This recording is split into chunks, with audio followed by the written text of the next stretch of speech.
நீதிமொழிகள் 2. என் மகனே, நீ உன் செவியை ஞானத்திற்கு சாய்த்து உன் இருதயத்தை புத்திக்கு அமைய பண்ணும் பொருட்டு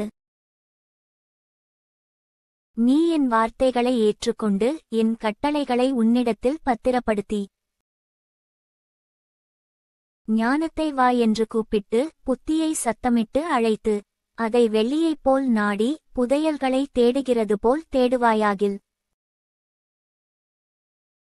அப்பொழுது கர்த்தருக்கு பயப்படுதல் இன்னதென்று நீ உணர்ந்து தேவனை அறியும் அறிவை கண்டடைவாய். கர்த்தர் ஞானத்தை தருகிறார், அவர் வாயினின்று அறிவும் புத்தியும் வரும். அவர் நீதிமான்களுக்கென்று மெய்ஞானத்தை வைத்து வைத்திருக்கிறார், உத்தமமாய் நடக்கிறவர்களுக்கு அவர் கேடகமாயிருக்கிறார். அவர் நியாயத்தின் நெறிகளை தற்காத்து தம்முடைய பரிசுத்தவான்களின் பாதையை காப்பாற்றுகிறார்.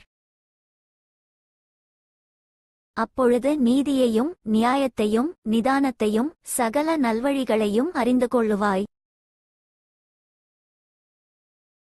ஞானம் உன் இருதயத்தில் பிரவேசித்து அறிவு உன் ஆத்துமாவுக்கு இன்பமாயிருக்கும்போது நல்யோசனை உன்னை காப்பாற்றும், புத்தி உன்னை பாதுகாக்கும்.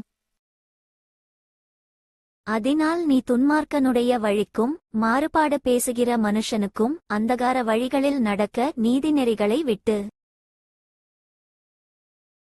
தீமை செய்ய மகிழ்ந்து துன்மார்க்கருடைய மாறுபாடுகளில் களி கூறுகிறவர்களுக்கும் மாறுபாடான பாதைகளிலும் கோணலான வழிகளிலும் நடக்கிறவர்களுக்கும் நீ தப்புவிக்கப்படுவாய். தன் இளவயதின் நாயகனை விட்டு தன் தேவனுடைய உடன்படிக்கையை மறந்து இச்சகமான வார்த்தைகளை பேசும் அந்நிய பெண்ணாகி பரஸ்திரிக்கும் தப்புவிக்கப்படுவாய்.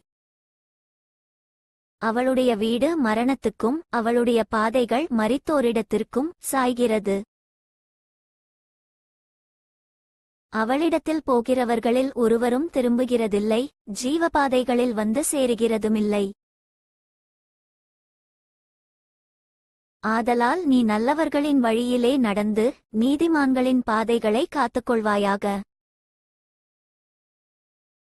செவ்வையானவர்கள் பூமியிலே வாசம் பண்ணுவார்கள், உத்தமர்கள் அதிலே தங்கியிருப்பார்கள். துன்மார்க்கரோ பூமியிலிருந்து அறுப்புண்டு போவார்கள், துரோகிகள் அதில் ராதபடிக்கு நிர்மூலமாவார்கள். For more videos subscribe and like my channel.